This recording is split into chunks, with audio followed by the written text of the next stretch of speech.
Hello friends, आज की video में हम नेफ्रॉन के बारे में देखेंगे।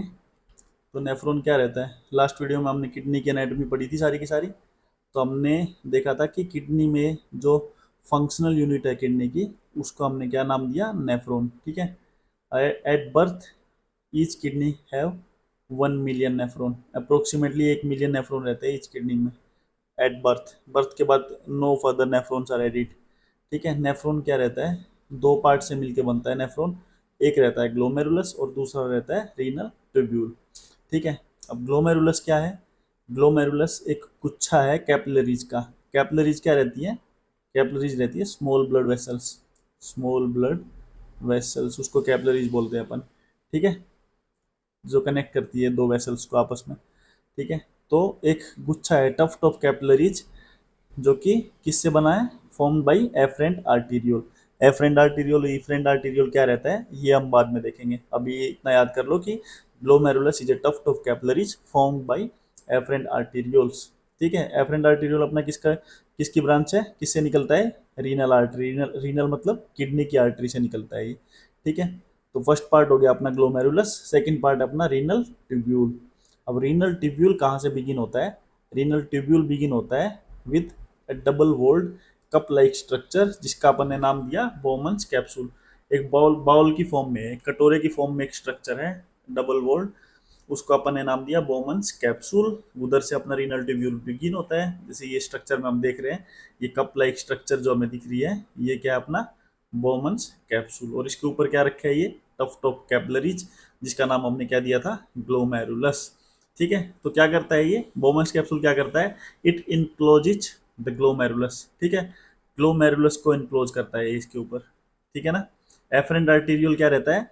एफरेंट आर्टीरियोल से ही मिलके बनता है अपना टफ्ट ऑफ कैपिलरी, जिसको ग्लोमेरुलस नाम दिया। अभी सिंपल सिंपल फंडा क्या रहता है? किडनी में ब्लड आता है। ठीक है। यहाँ से एफरेंट आर्टीरियोल के थ्रू।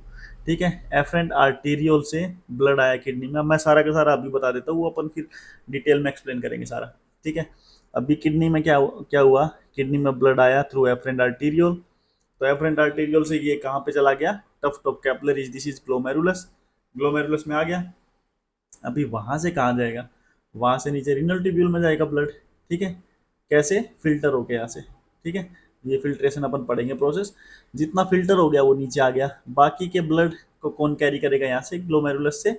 वो जो वेसल है जो ग्लोमेरुलस से ब्लड को लेके जाएगी, उसको बोलते हैं एफरेंट आर्टीरियोल, इफरेंट आर्टीरियोल। ठीक है। जो ग्लोमेरुलस में ब्लड लेके आता है, उस वेसल को नाम दिया है एफरेंट आर्टीरियोल, और जो ग्लोमेरुलस से बाहर लेके जाता है उसको इफरेंट आर्टीरियोल। ठीक है। रीनल ट्यूब्यूल स्टार्ट कहाँ से होता है? बोमन्स कैप्सूल से। ये कप लाइक स्ट्रक्चर है। ठीक है। डबल वोल्ड, जिस जो इनक्लोज करता है किसको? ग्लोमेरुलस को इनक्लोज करता है ये। ठीक है। ये हो गया। अभी क्या रहता है? ये ग्लोमेरुलस और ये बोमन्स कैप्सूल, इन दोनों को कंबाइंड अपन ने क्या नाम दिया? एक उनको नाम दिया अपन ने एक मेल्फिजियन बॉडी या फिर रीनल कॉर्पस्क्यूल। ठीक है। इधर तक समझ आ गया। अभी उसके बाद क्या है अगला पार्ट? ये हमने पढ़ लिया बोमन कैप्सूल पे बिगिन होता है रीनल ट्यूब्यूल। उसके बाद ये खुलता है प्रोक्सिमल कॉन्वोलेटेड ट्यूब्यूल, जिसके बारे में हम डिटेल में पढ़ेंगे। वो आगे जाके खुलता है हेनलेज लूप में। हेनलेज लूप के बाद वो आगे खुलता है डिस्टल कॉन्वोलेटेड ट्यूब्यूल में, जो अल्टीमेटली जाके खुलेगा किधर? कलेक्टिंग डक्ट के अंदर। ठीक है। अब एक एक चीज के बारे में अपन लोग आराम आराम से पढ़ेंगे। एफरेंट आर्टीरियल का मैंने ऊपर ही बता दिया। ब्लड ग्लोमेरुलस में आता है via afferent arteriole and leave glomerulus via efferent arteriole. मतलब ग्लोमेरुलस को लीव करता है by efferent arteriole. Efferent arteriole क्या हुआ? जो ग्लोमेरुलस से ब्लड को लेके जा रहा है बाहर, उसको बोलते हैं efferent arteriole. Afferent arteriole glomerulus के अंदर लेके आ रहा है, जो फर्दर रीनल ट्यूब्यूल्स में जाएगा, और यहाँ से जो ब्लड बच गया उसको बाहर लेके जाने का काम करता है इफरेंट आर्टीरियोल। ठीक है। इतना हमने पढ़ लिया। अभी अपन ये स्ट्रक्चर पीसीटी डीसीटी अपन ने पढ़ा, ये एनसीईआरटी में जिस फॉर्म में दे रखा है उसमें देख लेते हैं अपन। इसकी अपन नॉमेनक्लेचर इधर लेबलिंग अपन खुद कर सकते हैं इसकी। ठीक है। बहुत इजी लेबलिंग है इसकी। अभी तो अपन ने सारा पढ़ लिया। ये ऊपर क्या हो गया? सबसे ऊपर ये है अपना एफरेंट आर्टीरियोल। उसके बाद ये टफ्ट ऑफ कैपिलरीज, ये गुच्छा बना हुआ है कैपिलरीज का, इसका नाम क्या है? ग्लोमेरुलस। ठीक है। उसके बाद ये बाहर जा रहा है ग्लोमेरुलस से, ये वेसल का नाम क्या हो गया? Efferent arteriole. ठीक है। अभी ये कप लाइक स्ट्रक्चर है, डबल वोल्ट स्ट्रक्चर, ये कप लाइक स्ट्रक्चर जो हमें दिख रही है, जो इनक्लोज कर रहा है किसको, अपने ग्लोमेरुलस को, तो इसका नाम क्या हो गया, इसका नाम हो गया बोमेन्स कैप्सूल। ठीक है, अभी एफरेंट आर्टीरियल ये ग्लोमेरुलस प्लस बोमेन कैप्सूल, इसको ये स्ट्रक्चर होगी जो, इसको कंबाइंड नाम क्या दिया गया है, रीनल कॉर्पस्क्यूल, कॉर्पस्क्यूल या फिर मेल्फिजियन बॉडी। ठीक है, अब देखो ये मेल्फिजियन बॉडी, इसका नाम ये कंबाइंड। अब ये बोमन कैप्सूल आगे किधर जाके खुलेगा, बोमन कैप्सूल आगे जाके खुलता है, ये हाईली कोइल्ड स्ट्रक्चर है, कोइलिंग हो रही है ना इसकी अच्छी खासी। इसको अपन बोलते हैं, ये किसकी प्रोक्सिमिटी में, किसके नज़दीक है, ये अपने रीनल कॉर्पस्कल के, इसलिए इसको अपन ने नाम दे दिया प्रोक्सिमल कॉन्वुलेटेड ट्यूब्यूल। ठीक है, ये हाईली कोइल्ड स्ट्रक्चर है, इसका नाम दे दिया प्रोक्सिमल कॉन्वुलेटेड ट्यूब्यूल। फिर ये क्या होएगा, ये पीसीटी अपना खुलता है, हेयर पिन लाइक स्ट्रक्चर है ना, हेयर पिन रहती है ऐसी, हेयर पिन जैसी स्ट्रक्चर है ये ऐसे, ये लूप बना रही है। ठीक है, तो इसका नाम हो गया अपना हेनलेज लूप। क्या नाम हो गया, हेनलेज लूप। ठीक है, अब हेनलेज लूप में क्या है, ये जो लिम्ब है, ये वाली लिम्ब, ये इसकी लिम्ब है, ये नीचे की तरफ आ रही है, इसका नाम है डिसेंडिंग, नीचे की तरफ आ रही है तो अपन ने बोल दिया डिसेंडिंग लिम्ब। ठीक है, ये ऊपर की तरफ जा रही है तो अपने इसको क्या बोल दिया, असेंडिंग लिम्ब, असेंडिंग लिम्ब। ठीक है, और आगे लगा देंगे इसके ascending limb of loop of Henle. ऐसे ये क्या हो गया, ये हो गया descending limb of loop of Henle, ये हो गया अपना ascending limb of loop of Henle. ठीक है, अब ये हेयर पिन लाइक स्ट्रक्चर है, ये आगे जाके कहाँ पे खुल रही है, ये एक और कोयल स्ट्रक्चर है, इसका नाम दे दिया अपन ने डिस्टल कॉन्वुलेटेड ट्यूब्यूल। और ये डिस्टल कॉन्वुलेटेड ट्यूब्यूल लास्ट में जाके एक स्ट्रेट ट्यूब में जाके खुल जाएगी, इस ट्यूब का नाम है कलेक्टिंग, क्या नाम है इसका, कलेक्टिंग डक्ट। ठीक है, अब ये इसके चारों तरफ क्या चल रहा है, ये जो अपन को वेसल दिख रही है ना, ये क्या है, ये क्या है, एफरेंट आर्टीरियल क्या करता है, एफरेंट आर्टीरियल एक नेटवर्क बना देगा कैपिलरीज का। ठीक है, क्या बना देगा, एक नेटवर्क बना देगा कैपिलरीज का, जो कि जो रीनल ट्यूब्यूल है अपना, इसके अराउंड चल रहा है, तो अपन इसको नाम दे देंगे, ये देख लो इसके चारों तरफ चल रहा है ना, रीनल ट्यूब्यूल के चारों तरफ, तो इसका नाम हो गया, ये क्या है, अपनी एफरेंट आर्टीरियल है ना, ये एफरेंट आर्टीरियल एक नेटवर्क बना देगी अराउंड द रीनल ट्यूब्यूल, उसको अपन बोलते हैं पेरी ट्यूब्यूलर कैपिलरीज। ठीक है, पेरी ट्यूब्यूलर कैपिलरीज दे दिया, एक फाइन सा नेटवर्क बना रही है कहाँ पे, इसके लूप ऑफ हेनले के चारों तरफ, लूप ऑफ हेनले के चारों तरफ ये फाइन सा जो लूप बना रखा है ना, ये नेटवर्क बना रखा है कैपिलरीज का, इसको एक स्पेशल नाम दिया गया है, इसका स्पेशल नाम क्या है, वासा रेक्टा। क्या नाम इसका स्पेशल, वासा रेक्टा। ठीक है, तो वासा रेक्टा पूछ, कोई भी पूछेगा तो बता दोगे ना, वासा रेक्टा क्या रहता है, एफरेंट आर्टीरियल क्या बनाएंगे, एक नेटवर्क बनाएंगे fine capillaries which is surrounding the loop of Henle, जिसका नाम हमने क्या दिया, वासा रेक्टा। तो मेरे हिसाब से सारा समझ आ गया होगा। अभी डायग्राम में एक एक चीज़ आप लेबल कर सकते हो, बहुत इजीली बना सकते हो, इस डायग्राम में कुछ भी नहीं है बनाने के लिए भी, ये डायग्राम हमने बना रखा है ऐसे आराम से, ये अपना एफरेंट आर्टीरियल, ये ग्लोमेरुलस, ठीक है, ये बोमन कैप्सूल, दोनों को कंबाइंड नाम दे दिया अपन ने क्या, मेल्फिजियन बॉडी। उसके बाद ये अपना हो गया पीसीटी, ये अपना हो गया लूप ऑफ हेनले, ये हो गया अपना डीसीटी, और ये हो गया अपना कलेक्टिंग डक्ट। ठीक है, अब यहाँ से इफरेंट आर्टीरियल निकलेगा, जो क्या करेगा, इसके चारों तरफ एक नेटवर्क बना देगा, इसके चारों तरफ एक नेटवर्क बना देगा, इसको पेरिट्यूबुलर कैपिलरी बोलते हैं। ये पेरिट्यूबुलर कैपिलरी जो सराउंड कर रहा है अपना किसको, जो सराउंड कर रहा है अपना लूप ऑफ हेनले को, उसको नाम दिया गया एक स्पेशल नाम, वासा रेक्टा। अब वासा रेक्टा का और लूप ऑफ हेनले का क्या फंक्शन है, ये अपन देखेंगे आगे। ठीक है, अभी देखो इधर तक अपन ने कर लिया अपना एफरेंट आर्टीरियल इफरेंट आर्टीरियल, तो अपन ने नेफ्रॉन की स्ट्रक्चर देख ली। अब ये एक और चीज नेफ्रॉन की स्ट्रक्चर में जो हमें देखनी है वो क्या है, नेफ्रॉन का हमने इसको रब कर देते एक बार। ठीक है, नेफ्रॉन को अपन ने डिवाइड किया। ठीक है, कैसे डिवाइड करेंगे, एक बार इसको रब करके फिर देखते हैं। ठीक है, दो हिस्सों में डिवाइड कर दिया अपन ने, नेफ्रॉन की स्ट्रक्चर है ना, इसको हम दो हिस्सों में डिवाइड कर देते हैं। ठीक है, वो दो हिस्से क्या हो जाएंगे अपने, एक सेकंड। ठीक है, हमने ये दो हिस्सों में डिवाइड कर दिया इसको, ये ऊपर वाला हिस्सा हो गया कोर्टेक्स, कोर्टेक्स क्या रहता है एक बार ब्रीफ में देख लेते हैं अपन किडनी में। ये जो बाहर की लेयर होती है, सबसे बाहर तो कैप्सूल है, उसके अंदर आके अपना क्या है, ये कोर्टेक्स है, और ये क्या है अंदर, मेडुला, ये मेडुलरी पिरामिड है ना अपने, ठीक है। तो ये ऊपर वाला हिस्सा है, इसको अपन ने डिवाइड कर बोल दिया कोर्टेक्स, और ये नीचे वाला हिस्सा है, इसको अपन ने बोल दिया मेडुला, ठीक है। अपन किडनी के अंदर ही नेफ्रॉन है, उसी को पढ़ रही है, ठीक है। तो ऊपर वाला हिस्सा कोर्टेक्स, नीचे वाला हिस्सा मेडुला। तो कोर्टेक्स में अपना कौन कौन सा पार्ट आ गया, रीनल कॉर्पस्कुल आ गया, पीसीटी आ गया और डीसीटी, ठीक है। तो कोर्टेक्स में क्या क्या आ गया अपना, renal corpuscle plus PCT plus DCT, ठीक है। और मेडुला के अंदर अपना क्या आता है, मेडुला के अंदर आता है अपना loop of Henle, Henle's loop आता है, ठीक है। अब इसमें भी क्या है, मैं इसमें क्या चीज़ है अपन देखते हैं, ठीक है। इसमें नीचे हमने लिखा होगा, ठीक है, यहाँ पे अपना हो गया एफरेंट आर्टेरियल, यहाँ तक अपन ने कर लिया, ठीक है। Renal tubule, network of capillaries, ये सब हो गया अपना। वासा रेक्टा अपन ने पढ़ लिया, ठीक है। अभी इसमें देखो ये कोर्टेक्स और मेडुला ये अपने बना रखा है, ठीक है। तो क्या रहता है इसमें, पीसीटी डीसीटी और रीनल कॉर्पस्कल अपना कोर्टेक्स में आता है, और हैनलेज लूप अपना किस में आएगा, इन द मेडुला, ठीक है।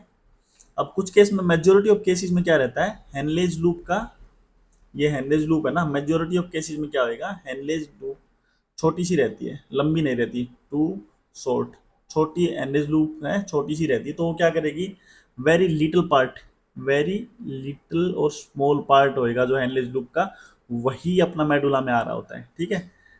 तो हमने इसको क्या बोला, very little part of this Henle's loop is in the medulla, इसलिए ऐसे नेफ्रॉन को अपन क्या बोलेंगे, थोड़ा सा पार्ट मेडुला में है, ऐसे नेफ्रॉन को अपन क्या बोलेंगे, कोर्टिकल नेफ्रॉन, क्या नाम देंगे उसको अपन, कोर्टिकल नेफ्रॉन, ठीक है। अब बाकी केस में क्या रहता है, बाकी केस में क्या रहेगा, ऑलमोस्ट पूरा का नेफ्रॉन की लेंथ, इसकी लूप ऑफ हेनले की लेंथ लंबी होती है, तो ऑलमोस्ट पूरा का पूरा लूप ऑफ हेनले डिप कर रहा होता है, किधर, कहाँ तक आया हुआ होता है, पूरे मेडुला तक, मेडुला के एंड पॉइंट तक आया होता है। तो उसको अपन ने क्या नाम दिया, उसको अपन ने नाम दे दिया जक्स्टा मेडुलरी नेफ्रॉन, ठीक है। तो दो टाइप के नेफ्रॉन हो गए अपने, कोर्टिकल नेफ्रॉन क्या हो गया, जिसमें हैनलेज लूप छोटा रहता है लेंथ उसकी, तो छोटा सा पोर्शन उसका मेडुला के अंदर होता है, उसको अपन ने नाम दिया कोर्टिकल नेफ्रॉन। और जक्स्टा मेडुलरी नेफ्रॉन क्या हो गया, जिसमें इसकी लूप ऑफ हेनले की लेंथ अच्छी खासी होती है, जो एंड तक मेडुला के बॉटम पॉइंट तक जा रहा होता है, पूरा डीप इनटू द मेडुला, सो उसको अपन ने नाम दिया जक्स्टा मेडुलरी नेफ्रॉन, ठीक है। तो ये अपनी नेफ्रॉन की स्ट्रक्चर होगी, लगभग इतने में अपनी नेफ्रॉन की स्ट्रक्चर कवर होगी। उसके बाद एक और चीज़ है जो हमने इधर करी नहीं है, एक स्पेशलाइज स्ट्रक्चर होती है अपनी यहाँ पे, ठीक है, जिसका नाम है जक्स्टा ग्लोमेरुलर एपरेटस, ठीक है। जक्स्टा ग्लोमेरुलर एपरेटस क्या होता है, डीसीटी और एफरेंट आर्टेरियल के कॉन्टेक्ट पॉइंट पे क्या रहता है, अपना एक स्पेशलाइज्ड सेल है, कलेक्शन ऑफ सेल है, उसको बोलते हैं जक्स्टा ग्लोमेरुलर एपरेटस, जिसके बारे में सिग्निफिकेंस क्या है उसकी वो अपन पढ़ेंगे, बहुत इंपॉर्टेंट है ये, ठीक है। अभी नेफ्रॉन की स्ट्रक्चर होगी। अब हम देखते हैं यूरिन फॉर्मेशन, किडनी का मेन काम यही है ना, यूरिन फॉर्मेशन, ठीक है। तो अपन यूरिन फॉर्मेशन देखते हैं। यूरिन फॉर्मेशन अपना क्या रहता है, तीन स्टेप्स होते हैं इसके, तीन प्रोसेस के थ्रू होता है, ठीक है। पहला प्रोसेस हो गया इसका फिल्ट्रेशन, दूसरा हो गया रीअब्जॉर्प्शन, और तीसरा हो गया सेक्रेशन। तो ये क्या रहता है, तीनों चीजें अपन देखेंगे अच्छे से, सिंपल सी बात है, अभी डायग्राम में किसी में पढ़ा देता हूँ मैं ये चीज। कोई भी डायग्राम चलो इधर ले लेते हैं, ठीक है। यहाँ पे लिया एफरेंट आर्टीरियल से क्या हुआ, ब्लड आया, ठीक है। यानी कि ये कहाँ से आया है, किडनी से ब्लड आया ना। तो किडनी से क्या रहता है, 1100 से 1200 ml ब्लड रहता है, या प्लाज्मा जो भी बोल लो, वो किडनी के थ्रू ग्लोमेरुलस में आता है, ठीक है। जो अपना ब्लड क्या रहता है, 1100 से 1200 ml, सॉरी अपनी किडनी जो रहती है 1100 से 1200 ml ब्लड को फिल्टर करती है 1 मिनट के अंदर, ठीक है। 1 मिनट में कितने ml ब्लड को फिल्टर करती है, 1100 से 1200 ml, ठीक है। अभी क्या होएगा, ब्लड आया यहाँ से, ठीक है, यहाँ से ब्लड आ गया ग्लोमेरुलस के अंदर।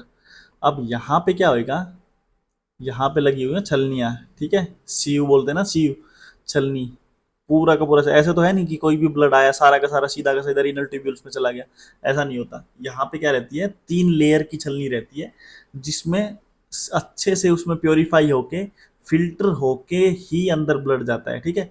तो फिल्टर होने के बाद सारा सारा का सारा ब्लड तो जाएगा नहीं, कुछ ब्लड ट्यूब्यूल्स में चला जाएगा, बाकी ब्लड जो इधर ही रह गया उस वो कहाँ के थ्रू, इस इफरेंट आर्टेरियल के थ्रू बाहर चला जाएगा। ठीक है, इफरेंट आर्टेरियल के थ्रू ये पेरिट्यूबुलर के कैपिलरीज हैं, इनके अंदर चला जाएगा।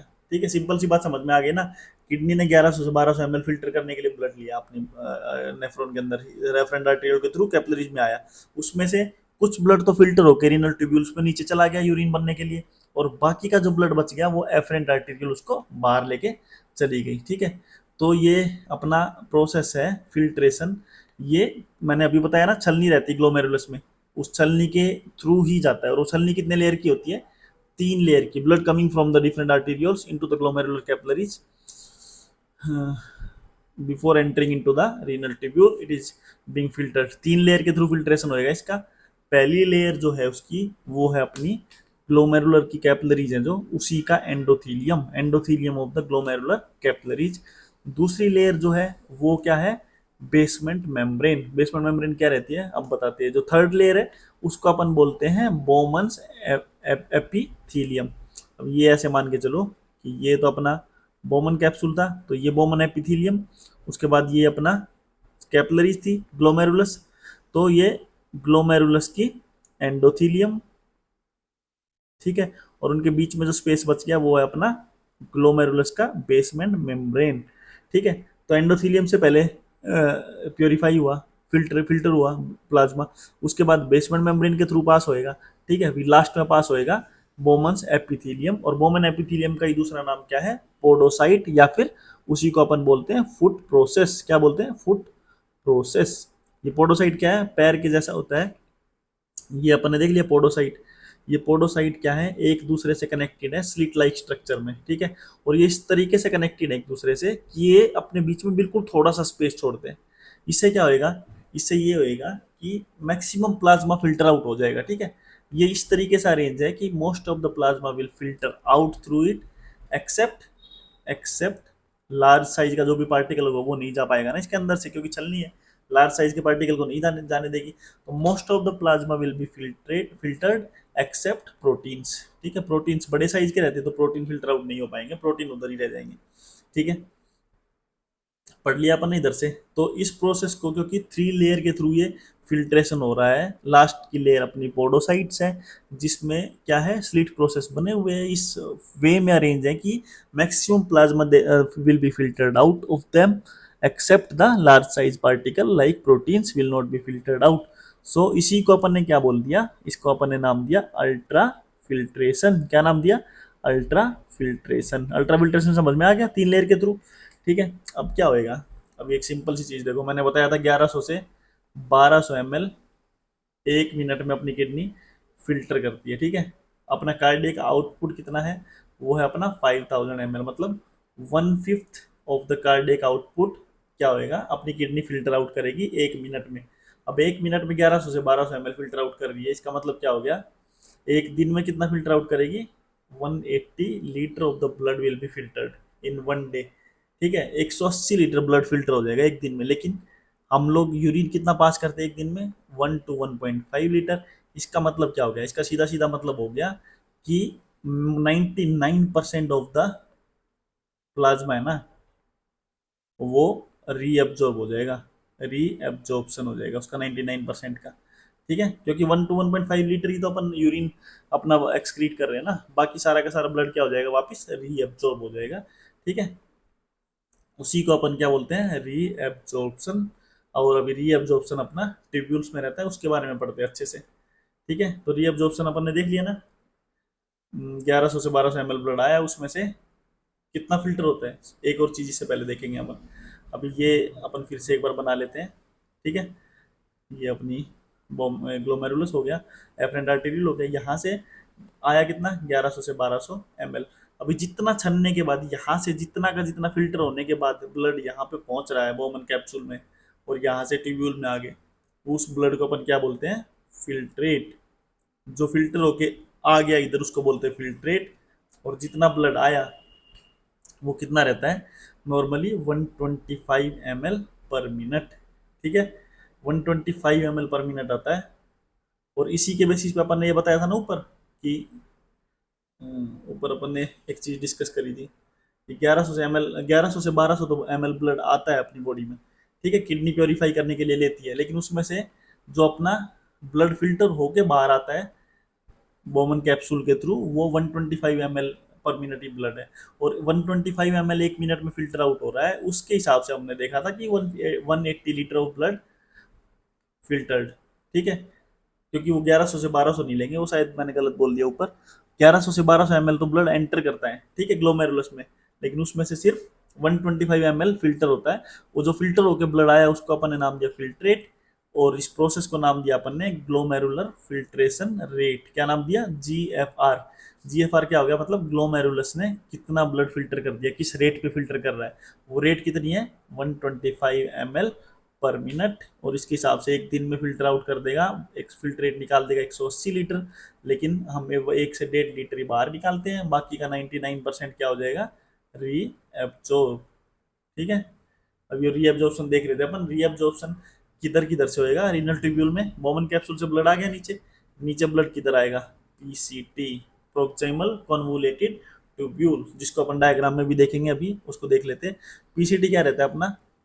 सिंपल क्यूबोइडल एपिथेलियम का बना होता है, सिंपल क्यूबोइडल एपिथेलियम। ठीक है, सरफेस एरिया इसका बहुत ज़्यादा होएगा, बहुत ज़्यादा सरफेस एरिया। क्यों? क्योंकि मैक्सिमम रीअब्जॉर्प्शन हो रहा है इधर, मैक्सिमम रीअब्जॉर्प्शन। ठीक है, कुछ कुछ जो इलेक्ट्रोलाइट आयंस और अपने मॉलिक्यूल जो बॉडी को चाहिए, उसका 70 to 80% रीअब्जॉर्ब हो जाएगा इधर, और कुछ कुछ पार्टिकल जैसे ग्लूकोज का तो 100% रीअब्जॉर्प्शन ही कर सकता है। ठीक है, तो मैक्सिमम रीअब्जॉर्प्शन कहाँ होएगा? पीसीटी में, इसलिए इधर सबसे ज़्यादा एटीपी प्रेजेंट रहते हैं, सबसे ज़्यादा माइट्रोकॉन्ड्रिया इधर प्रेजेंट रहते हैं, इसका सरफेस एरिया बहुत ज़्यादा रहता है। ठीक है, अभी रीअब्जॉर्ब किस किस चीज़ को करेगा? ये रीअब्जॉर्ब कर लेगा ये सोडियम को, NaCl। ठीक है, रीअब्जॉर्ब कर लेगा ये ग्लूकोज को, रीअब्जॉर्ब कर लेगा ये बाइकार्बोनेट को, रीअब्जॉर्ब कर लेगा ये पोटेशियम को। ठीक है, और किसको रीअब्जॉर्ब कर सकता है ये चीज़ें हो गई अपनी, इन चीज़ों को रीअब्जॉर्ब कर लेगा ये। ठीक है, एक और प्रोसेस रहता है, अभी सिंपल सी चीज़ एक अपन डिस्कस करते हैं अभी। क्या रहता है अपनी बॉडी को, जैसे अब अभी हमने पढ़ा ना कि 180 लीटर ब्लड आप फिल्टर फिल्टर आउट हुआ, लेकिन उसमें से 1 to 1.5 litre blood he upon urine में निकालते हैं, बाकी सारा का सारा क्या होगा? रीअब्जॉर्ब। रीअब्जॉर्ब ये कहाँ होता है? एक सिंपल सी चीज समझ लो इधर, ये जो सिंपल चीज समझो, ये जो है ये पूरा का पूरा सिस्टम, ये क्या है? ल्यूमन है इसका, ट्यूब्यूल का ल्यूमन, मतलब इसी के अंदर जाएगा ना, खाली स्पेस है ल्यूमन, इसी के अंदर तो फिल्ट्रेट जो आया वो इसी के अंदर फ्लो कर रहा है ना भाई। ठीक है, ये बाहर ये ट्यूब्यूल है पूरी। ठीक है, अभी रीअब्जॉर्प्शन का मतलब क्या है? कि जो जो चीज़ें अपनी बॉडी को चाहिए उसको ये रीएब्जॉर्ब कर लेगा, इंटरस्टिशियम में भेज देगा। ठीक है, और जो जो चीज़ें बॉडी के लिए हार्मफुल है उनको क्या कर देगा? अभी इस फिल्ट्रेट जो फिल्ट्रेट इसमें ल्यूमन के अंदर जा रहा है, इसका अल्टीमेटली क्या बनने वाला है? यूरिन बनने वाला है ना, जो बाहर निकल जाएगा बॉडी से। ठीक है, तो जो जो चीज़ें हमें बॉडी के अंदर से बाहर निकालनी है वो अपन इंटरस्टिशियम से इस ल्यूमन के अंदर डाल देते हैं। ठीक है, तो एनसीईआरटी में जो एरो दे रखी है ना, वो इसी तरीके से दे रखी है, जिस जो चीज़ अपनी बॉडी को चाहिए वो रीअब्जॉर्ब हो जाएंगी, जो जो चीज़ें बॉडी को बाहर निकालनी है वो सेक्रेट हो जाएंगी ल्यूमन के अंदर। ठीक है, तो उस चीज़ को क्या बोलते हैं अपन? उस चीज़ को बोलते हैं अपन सेक्रेशन। क्या बोलते हैं उस चीज़ को? उस चीज़ को नाम दिया अपन ने सेक्रेशन।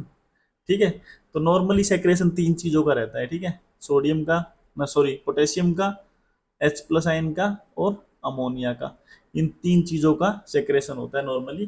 तो अपन पीसीटी में पढ़ लिया मैक्सिमम रीअब्जॉर्प्शन किसका होएगा? पीसीटी का। और एक सबसे इंपॉर्टेंट चीज तो अपन भूल ही गए, क्या रीअब्जॉर्ब होता है? वाटर। अब पानी यूरिन में ज्यादा होएगा तो अपने को डिहाइड्रेशन वैसे ही हो जाएगा, वैसे ही आदमी मर जाएगा। तो यूरिन के अंदर पानी की मात्रा तो सबसे कम होनी चाहिए, इसका मतलब पानी तो अपन सारा का सारा रीअब्जॉर्ब कर लेंगे। ठीक है, तो ये चीजें कर लेंगे अपन रीअब्जॉर्ब, और जो चीजें अपने को नहीं चाहिए उनको अपन फेंक देंगे बाहर। ये सोडियम पोटेशियम अमोनिया किस लिए बाहर फेंकते हैं? ताकि आयंस का और एसिड बेस का, ये H+ का मतलब एसिड रहता है ना, एसिड बेस का बैलेंस बना रहे। ठीक है, उसके लिए अपन सेक्रेट करते हैं। अभी पीसीटी हो गया अपना फंडा खत्म, उसके बाद आ गया अपनी सबसे इंपॉर्टेंट लूप ऑफ हेनले। ठीक है, लूप ऑफ हेनले के अपन ने पढ़े थे ना, 2 पार्ट है। ये अपना डिसेंडिंग लिम्ब है ऑफ लूप ऑफ हेनले, ये अपना ऊपर की तरफ जा रहा है असेंडिंग लिम्ब है ऑफ लूप ऑफ हेनले। ठीक है, लूप ऑफ हेनले में ज्यादा रीअब्जॉर्प्शन वीअब्जॉर्प्शन का फंडा नहीं रहता। लूप ऑफ हेनले अपना क्या करेगा? जो मेडुला के पार्ट में प्रेजेंट है ना, अपन ने पढ़ा था ऊपर वाला पार्ट कोर्टेक्स है, नीचे वाला मेडुला, और लूप ऑफ हेनले मेडुला में है। तो इसका काम मेनली क्या है, जो मेडुला के अंदर है ना, वो ओस्मोलैरिटी ओस्मोलैरिटी मेंटेन करना, टू मेंटेन द ओस्मोलैरिटी ऑफ किसकी, मेडुलरी की। मेडुला में अपने को ओस्मोलैरिटी का मतलब क्या रहता है, कंसंट्रेशन। तो ये एरिया है ना पूरा का पूरा, ठीक है, ये इंटरस्टिशियम है मेडुलरी का, इस एरिया को कंसंट्रेटेड रखना है अपने को। कंसंट्रेटेड का मतलब क्या रहता है, कंसंट्रेटेड जिसके अंदर जितने ज़्यादा सोल्यूट रहेंगे वो कंसंट्रेटेड रहता है ना। तो इस एरिया को कंसंट्रेटेड रखना है अपने को, क्यों, क्योंकि अपने को कंसंट्रेटेड यूरिन बाहर निकालना है ना बॉडी से, ठीक है, अपने को पानी वगैरह और जो चीज़ें ज़रूरत की है वो तो बाहर निकालनी नहीं। तो इसकी कंसंट्रेशन जो है यहाँ पे, वो लूप ऑफ हेनले और वासा रेक्टा मिल के मेंटेन करते हैं, जो हम आगे पढ़ेंगे। वो उसकी ज़रूरत हमें क्यों पड़ती है, उसकी ज़रूरत पड़ती है ताकि यहाँ पे पूरा का पूरा जो ओस्मोलैरिटी है वो हाई रहे, ठीक है, हाई ओस्मोलैरिटी रहेगी। सिंपल सी एक चीज़ देखो, जैसे ये एक सेल है, अपन ने पढ़ा था ना, हाइपरटोनिक और हाइपोटोनिक वाला फंडा अपन ने पढ़ा होगा, हाइपोटोनिक वाला, ठीक है। अभी क्या रहता है, दो सेल हैं, सेल के अंदर अगर नमक ज़्यादा है, ठीक है, और बाहर पानी ज़्यादा है, वाटर के मॉलिक्यूल ज़्यादा है, बाहर अपने पास वाटर मॉलिक्यूल है, वाटर मॉलिक्यूल पता नहीं कैसे बना रहा हूँ मैं, ऐसे मान लेते हैं, ये है वाटर मॉलिक्यूल बाहर, और अंदर क्या है, सोल्ट भरा हुआ है, ठीक है। तो वाटर की का और इसमें फंडा क्या रहता है सेल मेम्ब्रेन में, इनमें फंडा सिंपल सा ये रहता है, कोई भी चीज़, पानी जिधर, पानी की कंसंट्रेशन जहाँ पे ज़्यादा है, हाई कंसंट्रेशन, तो पानी क्या होएगा, अपनी हाई कंसंट्रेशन से लो कंसंट्रेशन की तरफ चल जाएगा। तो यहाँ पे साल्ट सोल्ट के पार्टिकल ज़्यादा हैं, यहाँ पे पानी की कंसंट्रेशन ज़्यादा है, तो पानी क्या करेगा, सेल के अंदर घुस जाएगा, ठीक है, और सेल क्या हो जाएगा, फूल जाएगी पूरी। यहाँ पे क्या है, यहाँ पे हाइपोटोनिक सॉल्यूशन है, मतलब यहाँ पे पानी ज़्यादा है, ठीक है, और इधर बाहर क्या है, हाई सोल्ट, अपना सोल्ट ज़्यादा है, ठीक है, ठीक है, यानी कि बाहर पानी की कंसंट्रेशन कम है, अंदर पानी की कंसंट्रेशन ज़्यादा है, तो क्या होएगा, सारा का सारा पानी बाहर निकल जाएगा, ठीक है। तो हम क्या करेंगे, ये आगे जाके कहाँ पे खुलता है, ये खुलता है आगे जाके फाइनली कलेक्टिंग डक्ट में, और कलेक्टिंग डक्ट क्या करेगी, लास्ट में जाके किडनी के अंदर कलेक्टिंग डक्ट क्या होगी, कोर्टेक्स, कोर्टेक्स से फिर मेडुला, ये एरिया इसका मेडुला में है ना, तो मेडुला में आके जैसे किडनी का ये पार्ट अपन ऐसे मान लेते हैं, तो ये अपन ने देखा था कोर्टेक्स है, और ये इधर है मेडुला, ठीक है। तो यहाँ पे ये मेडुला के ये पोर्शन है ना, इधर अपना लूप ऑफ हेनले और कलेक्टिंग डक्ट का लोअर पार्ट प्रेजेंट है, ठीक है। तो ये क्या करता है, लूप ऑफ हेनले कहाँ पे खुलती है, ये सॉरी, ये मेडुलरी पिरामिड कहाँ पे खुलता है आगे, रीनल पेल्विस में खुलता है ना, कैलिक्स के थ्रू, रीनल पेल्विस में, और रीनल पेल्विस से फिर लास्ट में ये रीनल पेल्विस में खुल के, ये रीनल पेल्विस खुलता है यूरेटर में, यूरेटर से फिर जाएगा ब्लैडर में, और ब्लैडर से जाएगा यूरेथ्रा में और बाहर, ठीक है। तो यहाँ तक आके अपने को क्या चाहिए ना, फुल कंसंट्रेटेड यूरिन, मतलब उसमें कोई पानी वानी नहीं होना चाहिए, कंसंट्रेटेड होना चाहिए, पानी सारा रीअब्जॉर्ब हो जाना चाहिए। तो इधर अगर पहुंचा अपना सारा का सारा फिल्ट्रेट कलेक्टिंग डक्ट में, ये मान लो, ठीक है, यहाँ पे पहुंचा और यहाँ पे पानी प्रेजेंट है, ठीक है। तो अपने को बाहर का एनवायरनमेंट ऐसा रखना है ना जिसमें बहुत ज्यादा सोल्ट हो और पानी की मात्रा कम हो, ठीक है। तो यानी कि ओस्मोलैरिटी यानी कि कंसंट्रेशन अपने को इस एरिया में बहुत ज्यादा चाहिए, ठीक है, तभी पानी क्या करेगा, इधर से लीक होकर बाहर आ जाएगा, क्योंकि पानी अपनी हाई कंसंट्रेशन से लो कंसंट्रेशन की तरफ चलता है। इसीलिए क्या होएगा, इसी के लिए अपने को ये मेडुलरी इंटरस्टिशियम में क्या करना पड़ता है, ओस्मोलैरिटी हाई मेंटेन करके रखनी पड़ती है, ताकि पानी कलेक्टिंग डक्ट से वापस रीअब्जॉर्ब हो सके, ठीक है। ये फंडा इधर सिंपल वे में मैंने आपको बता दिया, ठीक है। तो लूप ऑफ हेनले का काम समझ आ गया। लूप ऑफ हेनले का असेंडिंग लिम है, जो ऊपर जाने वाली लिम, वो मिनिमम रीअब्जॉर्प्शन करती है। इसका मेन फंक्शन क्या बता दिया मैंने, मेडुलरी इंटरस्टिशियम की ओस्मोलैरिटी हाई मेंटेन करके रखना। उसके बाद अपना नेक्स्ट खुलता है जो डीसीटी में, इसको अपन देखेंगे भी डायग्राम की फॉर्म में। डीसीटी क्या रहता है, अपना डिस्टल कॉन्वोलेटेड ट्यूब्यूल, ठीक है। डीसीटी में क्या होता है, कंडीशनल रीएब्जॉर्प्शन, रीएब्जॉर्प्शन मतलब जरूरत पड़ती तो वो रीएब्जॉर्ब हो जाएगा इसके डीसीटी के थ्रू। रीएब्जॉर्ब वही चीजें होंगी ना, H2O हो जाएगा, ग्लूकोज हो जाएगा, लेकिन मेनली इसमें H2O, NaCl और बाइकार्बोनेट, ये तीन चीज़ें याद कर लो, ये रीअब्जॉर्ब करता है इधर डीसीटी, और सेक्रेट क्या करेगा, सेक्रेट करेगा ल्यूमन में वही H प्लस, पोटेशियम और अमोनिया, ठीक है, ये सब चीज़ें अपना सेक्रेट करेगा, ठीक है। ये अब रीअब्जॉर्प्शन और सेक्रेशन क्या रहता है, एक्टिव प्रोसेस भी रहता है, एक्टिवली भी होता है और पैसिवली भी होता है। मैक्सिमम चीज़ों चीज़ों को एनर्जी की रिक्वायरमेंट होती है ये रीअब्जॉर्ब करने के लिए, एटीपी की रिक्वायरमेंट रहती है, लेकिन कुछ चीज़ों को नहीं होती, जैसे नाइट्रोजिनस वेस्ट है, नाइट्रोजिनस वेस्ट, ये क्या होते हैं, पैसिवली अपना सेक्रेट और रीअब्जॉर्ब हो जाते हैं, ठीक है। डीसीटी पढ़ लिया अपन ने अभी।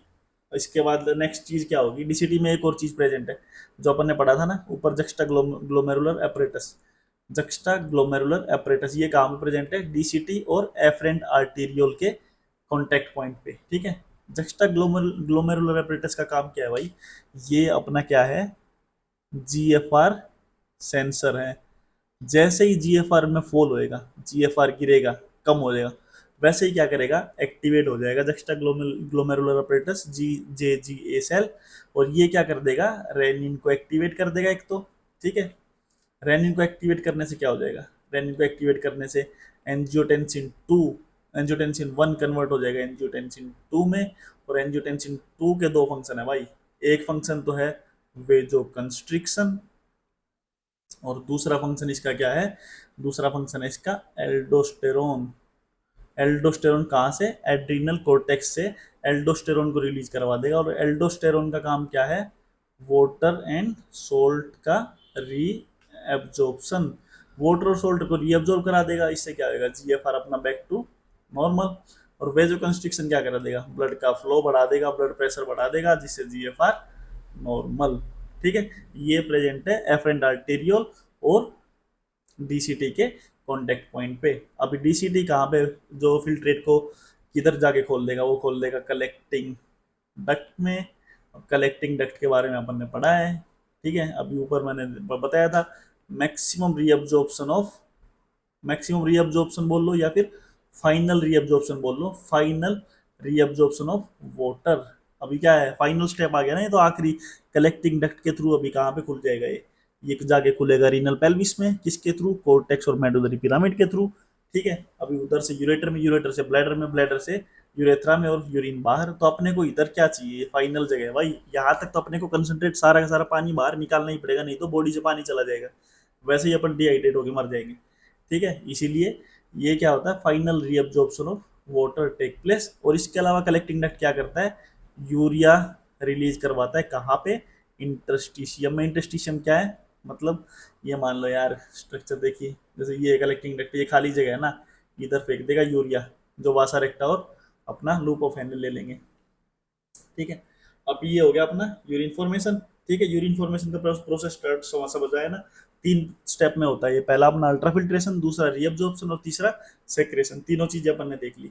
अब अपन देखते हैं काउंटर करंट मैकेनिज्म। क्या देखते हैं, काउंटर करंट मैकेनिज्म। उससे पहले रिवाइज कर लेते हैं, आपका जो एनसीईआरटी में जो दे रखा है उस स्ट्रक्चर को देख लो, आराम से समझ आ जाएगा। अब तो कुछ है ही नहीं, ये ऊपर ये है, ये अपन ने पढ़ा था अपना, ये क्या है, क्या है ये, सिंपल सी चीज़ है अब तो बिल्कुल। और ये 1 मिनट, ये अपना क्या है, एफरेंट आर्टीरियोल, ये अपना, क्या हो गया, ये अब एफरेंट आर्टीरियोल है, ये अपना, उसके बाद ग्लोमेरुलस, ठीक है। उसके बाद अपना ये पीसीटी है, ये अपना क्या है, पीसीटी आ गया, ठीक है। छोड़ो, इस स्ट्रक्चर में रहने दो, ऊपर देख लेते हैं अपन। पीसीटी आ गया, छोड़ी, इसी में मैं लेबल नहीं कर पाऊंगा, इसमें लेबल नहीं हो रहा, वैसे समझ लो आप। एफरेंट आर्टीरियल हो गया, फिर अपना बोमेन कैप्सूल हो गया, फिर पीसीटी दिख रहा है जिसमें रीअब्जॉर्प्शन किसका हो रहा है, एनएसीएल का। जो एरो ऊपर की तरफ जा रही है वो एरो क्या दिखा रही है, अपना रीअब्जॉर्प्शन, ठीक है। इस बार नीट में भी शायद ये क्वेश्चन आया था इससे रिलेटेड कोई। तो एनएसीएल बाइकार्बोनेट वाटर, न्यूट्रिएंट और पोटेशियम को रीअब्जॉर्ब कर लिया, ठीक है। एच प्लस को और अमोनिया को सेक्रेट कर दिया। उसके बाद लूप ऑफ हेनले में अपने नीचे आ गए, और लूप ऑफ हेनले का फंडा अपने एक बार और बताऊंगा मैं नीचे जाके, ठीक है, क्या रहता है। अभी नीचे नीचे ऐसे गया, लूप ऑफ हेनले खुलता है डीसीटी में। डीसीटी में कंडीशनल रीअब्जॉर्प्शन किसका हो गया, एनएसीएल का, वाटर का, बाइकार्बोनेट का, और सोडियम और सॉरी पोटेशियम और एच प्लस आयन क्या हो गया, पोटेशियम और एच प्लस आयन अपना सेक्रेट हो गया, जो कि फाइनली जाके खुलता है कलेक्टिंग डक्ट में, जहां से वाटर का रीअब्जॉर्प्शन हो जाएगा, ठीक है। अब एक चीज देखते हैं अपन, जो osmolarity कंसंट्रेशन की बात कर रहे थे अपन लूप ऑफ हेनले में, उसके बारे में थोड़ा सा देख लेते हैं। लूप ऑफ हेनले का फंडा क्या है, अभी अपन इधर बना लेते हैं एक बार रफ डायग्राम अपना। ये लूप ऑफ हेनले को मेनली दिखाने की कोशिश करेंगे, ठीक है। ये अपना स्ट्रेट ट्यूब रहती है लूप ऑफ हेनले, यहाँ से थोड़ा नैरो हो जाता है, और फिर यहाँ से थोड़ा नैरो चलता है और फिर वाइड हो जाता है, ये हो गया। ठीक है, फिर डीसीटी आ गया अपना और फिर कलेक्टिंग डक्ट आ गया। ठीक है, अभी क्या रहता है इसका जो, ये अपन ने बताया था ना कि डिसेंडिंग लिम्ब है, descending limb of loop of Henle, और ये वाला क्या है अपना, असेंडिंग लिम्ब है ऑफ लूप ऑफ हेनले। ठीक है, ये क्या रहेगा, डिसेंडिंग लिम्ब अपनी क्या है, वाटर के लिए परमिएबल है, मतलब पानी यहाँ से बाहर निकल सकता है लेकिन सोल्ट और इलेक्ट्रोलाइट बाहर नहीं निकल सकते। अभी यहाँ से ब्लड की ऑस्मोलैरिटी अपनी क्या रहती है, ब्लड की नॉर्मल ऑस्मोलैरिटी रहती है 300 मिली ऑस्मोल। ठीक है, तो यहाँ से क्या रहता है 300 मिली ऑस्मोल अपना ऑस्मोलैरिटी लेके फिल्ट्रेट पहुंचता है, तो 300, अभी पानी बाहर निकलता जाएगा, पानी बाहर निकल गया यानी कि कंसंट्रेशन बढ़ती जाएगी, 300 से 600 हो गया, नीचे जाके 900 हो गया, और इधर आके बेस पे आके हो गया 1200 मिली ऑस्मोल। ठीक है, अब क्या होएगा, जो असेंडिंग लिप ऑफ ये लिम्ब है जो लूप ऑफ हेनले की, ये परमिएबल है NaCl के लिए, सोल्ट के लिए परमिएबल है। ठीक है, NaCl यहाँ से असेंडिंग लिम्ब से बाहर निकल गया, लेकिन पानी के लिए इम्परमिएबल है, पानी बाहर नहीं निकल सकता यहाँ से। ठीक है, तो क्या हो गया, यहाँ की कंसंट्रेशन, पानी बढ़ता जाएगा, इधर सोल्ट बाहर निकल रहा है तो कंसंट्रेशन कम होती जाएगी, तो यहाँ पे 900, 600, 300, ठीक है, ऊपर जाके और भी पानी निकला तो 200, ऐसे ऑस्मोलैरिटी कम होएगी। मतलब यहाँ पे अपना जो मेडुला में पार्ट है बेस वाला, इधर ऑस्मोलैरिटी कितनी है, 600, 900, 1200। ठीक है, यही काम मैंने बताया था लूप ऑफ हेनले का। अब ये काउंटर करंट मैकेनिज्म अपन इधर से ही समझने की कोशिश करते हैं। काउंटर करंट मैकेनिज्म क्या है, जैसे ये अपन ने लूप ऑफ हेनले बना समझ लिया, अगर इधर ये अपनी लूप, सॉरी ये अपनी, थोड़ा सा अच्छे से बनाते हैं, ये अपनी लूप ऑफ हेनले। ठीक है, और इसी के साथ में अपन ने पढ़ा था एक, दूसरे कलर में बना लेते हैं इसको, इसी के साथ में अपन ने क्या पढ़ा था, पेरी एफरेंट आर्टीरियल से क्या निकलता है, एफरेंट आर्टीरियल से अपन ने क्या पढ़ा, क्या निकलता है, पेरिट्यूबुलर कैपिलरीज। एफरेंट आर्टीरियल से कैपिलरीज निकलती है ना। ठीक है, तो एफरेंट आर्टीरियल से जो कैपिलरी निकली, जो कि ट्यूब्यूल के चारों तरफ घूमती है, ठीक है, एक नेटवर्क बनाती है एफरेंट आर्टीरियल की कैपिलरीज, उसको अपन ने नाम दिया था वासा रेक्टा। तो ये अपनी वासा रेक्टा है, और ये अपनी क्या है, लूप ऑफ हेनले। ठीक है, अभी अपन ने पढ़ा कि ब्लड ऐसे जा रहा है इधर, और यहाँ पे ऐसे जा रहा है ऊपर, तो वासा रेक्टा क्या रहता है, बिल्कुल क्लोज प्रेजेंट है, इसके चारों तरफ ही प्रेजेंट है ना लूप ऑफ हेनले के। ठीक है, तो प्रोक्सिमिटी है इन दोनों के बीच में। ठीक है, तो वासा रेक्टा में भी जो ब्लड का फ्लो है वो सेम डायरेक्शन में है, ऐसे असेंडिंग, सॉरी डिसेंडिंग और असेंडिंग। ठीक है, अभी क्या इधर क्या है, कंसंट्रेशन 300, 600, 900, 1200। ठीक है, तो ब्लड की कंसंट्रेशन भी ऐसे ही चलेगी। ठीक है, यहाँ पे आ गया 900, 600, 300। ठीक है, ब्लड की कंसंट्रेशन भी सेम इसी तरीके से चलती है। वो क्यों चलती है, क्योंकि अगर दोनों की कंसंट्रेशन सेम होएगी इधर, तो जो सोल्यूट है वो लीक आउट नहीं होएगा ना, सोल्यूट या जो वाटर है जो वो लीक आउट नहीं होएगा, तो अपने को ऑस्मोलैरिटी जो है वो मेंटेन रहेगी। अब ये मान लो ये वाली सेल है, इधर भी कंसंट्रेशन मान लो 300 मिली ऑस्मोल है, और इसके बाहर का जो एनवायरनमेंट है जो ब्लड है इसके बाहर, उधर भी कंसंट्रेशन 300 मिली ऑस्मोल है, तो कोई चीज़ अंदर बाहर नहीं होगी ना। ठीक है, तो कंसंट्रेशन मेंटेन रहेगी। ठीक है, तो ये क्या रहता है, एक ब्लड का डायरेक्शन नीचे की तरफ है, दूसरी लिंब में ब्लड की डायरेक्शन ऊपर की तरफ है। ठीक है, यहाँ पे कंसंट्रेशन बढ़ती जा रही है, यहाँ पे कंसंट्रेशन कम होती जा रही है, तो इसी प्रोसेस को अपन क्या बोलते हैं, काउंटर करंट मैकेनिज्म। क्योंकि काउंटर करंट एक दूसरे के काउंटर में ना, अगेंस्ट में चल रही है ना चीजें, इसीलिए इसको अपन ने नाम दिया काउंटर करंट मैकेनिज्म। इसकी कंसंट्रेशन कैसे मेंटेन रहती दोनों की, जैसे मैंने अपन ने पढ़ा था कि ये वाटर के लिए परमिएबल है और ये NaCl सोल्ट के लिए परमिएबल ये लिप, तो यहाँ से जो NaCl निकलेगा, ठीक है, वो कौन ले लेगा, वो ले लेगा डिसेंडिंग लिम्ब वासा रेक्टा की, जो वो ले लेगा यहाँ का NaCl। किसने ले लिया, डिसेंडिंग लिम्ब ऑफ वासा रेक्टा ने ले लिया। ठीक है, वैसे ही हमने एक और चीज पढ़ी थी, कलेक्टिंग डक्ट क्या करेगा अपना, कलेक्टिंग डक्ट मैंने अपन ने पढ़ा था ना कि वो यूरिया रिलीज करता है। वो भी यूरिया रिलीज क्यों करेगा, ताकि यूरिया भी एक सोल्ट है ना, एक इलेक्ट्रोलाइट है, वो भी इंटरस्टिशियम में छोड़ देगा, जिससे क्या होगा, इधर की ऑस्मोलैरिटी हाई मेंटेन रहेगी, क्योंकि यहाँ की ऑस्मोलैरिटी हमें हाई चाहिए। क्यों, क्योंकि यहाँ पे ऑस्मोलैरिटी ज्यादा होगी यानी पानी कम होएगा, तो कलेक्टिंग डक्ट से पानी निकल के बाहर रीअब्जॉर्ब आसानी से हो जाएगा। ठीक है, तो अपन ने क्या पढ़ा, जो sodium chloride ascending Liam of loop of Henle से आया वो कौन ले लेगा, डिसेंडिंग लिम ले लेगी ऑफ वासा रेक्टा। ठीक है, इसी तरीके से जो यूरिया आया कलेक्टिंग डक्ट से उसको भी अपनी डिसेंडिंग लिम ले लेगी वासा रेक्टा की और लूप ऑफ हेनले की, और फिर आगे असेंडिंग लिम के थ्रू वापिस सर्कुलेट कर देगी कलेक्टिंग डक्ट में। इसी तरीके से यूरिया का सर्कुलेशन चलता रहेगा। वैसे ही इस तो अपना ऑस्मोलरिटी, हाई ऑस्मोलरिटी मेंटेन करने का काम किसका रहता है, हाई ऑस्मोलरिटी मेंटेन करने का काम वो किसका रहता है, NaCl का। NaCl क्या हुआ, जो असेंडिंग लिम थी लूप ऑफ हेनले की उससे NaCl आया जिसको डिसेंडिंग लिम ने ले लिया।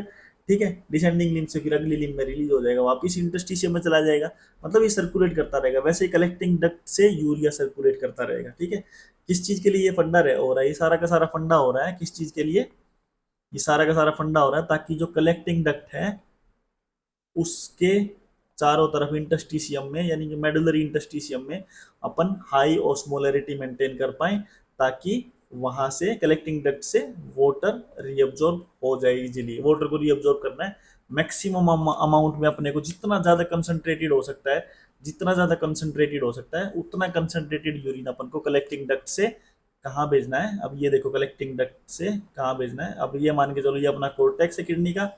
ठीक है, ये अपना किडनी का कोर्टेक्स है, उसके बाद अपनी ये मेडुला है। ठीक है, ये अपनी मेडुला है। तो अपन जो नेफ्रॉन की स्ट्रक्चर पढ़ रहे हैं ना उसमें अपन ने पढ़ा, ये अपन ने पढ़ा पीसीटी डीसीटी, ये पीसीटी डीसीटी ये कर ये कोर्टेक्स के एरिया में प्रेजेंट है। ठीक है, मेडुला में अपनी लूप ऑफ हेनले प्रेजेंट है और कलेक्टिंग डक्ट का पार्ट प्रेजेंट है।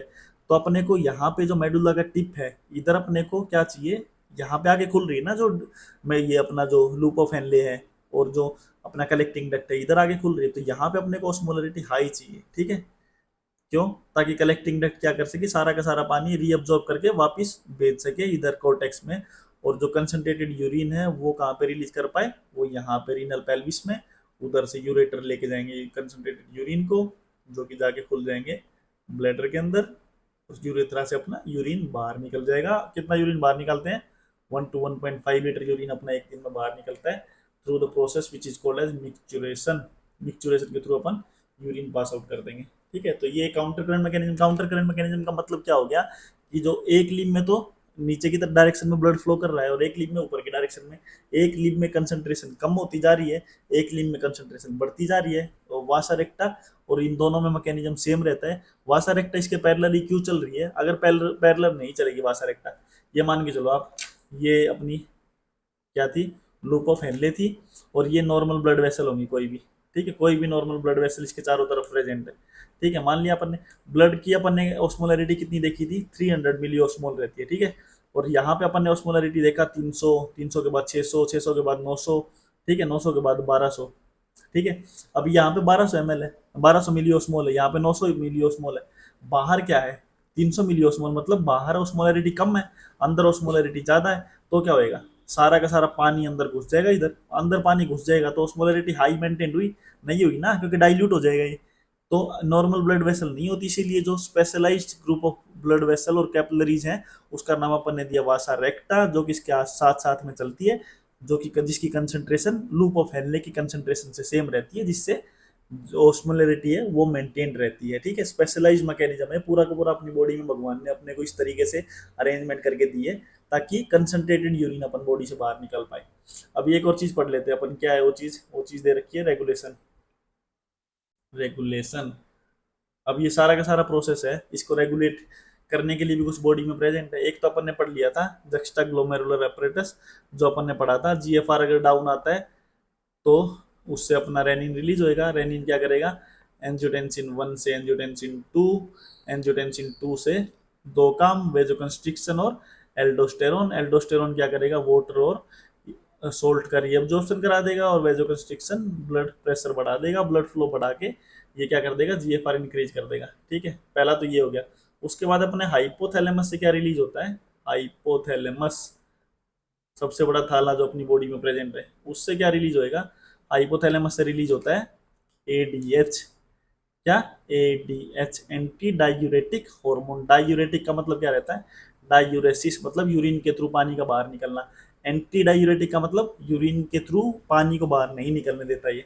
ठीक है ना, तो इसका काम क्या हो गया, एडीएच का एंटी डायूरेटिक हार्मोन। तो डायूरेसिस का को ये नहीं होने देता अपनी बॉडी में, यानी कि वाटर को प्रिजर्व करके रखता है, वाटर का रीअब्जॉर्प्शन करा लेगा ये डिस्टल ट्यूब्यूल से, ठीक है। ये एडीएच का काम हो गया। और दूसरा एडीएच का काम उसी की तरह है, वेजो कंस्ट्रिक्शन। वेसोप्रेसिन नाम होता है एडीएच का दूसरा, वेसोप्रेसिन, प्रेसिन मतलब प्रेशर बढ़ा दिया, ठीक है। तो ये काम क्या करेगा दूसरा, वेजो कंस्ट्रिक्शन करके वो पीपी बढ़ा देगा।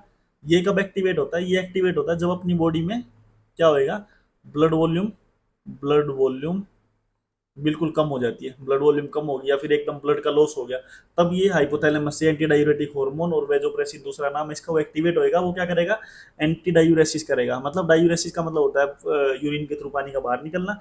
तो ये क्या करेगा, डायूरेसिस को रोक देगा, रीअब्जॉर्प्शन करा देगा डिस्टल ट्यूब्यूल से पानी का, ठीक है। और दूसरा ये वेजो प्रेशन की तरह काम करेगा।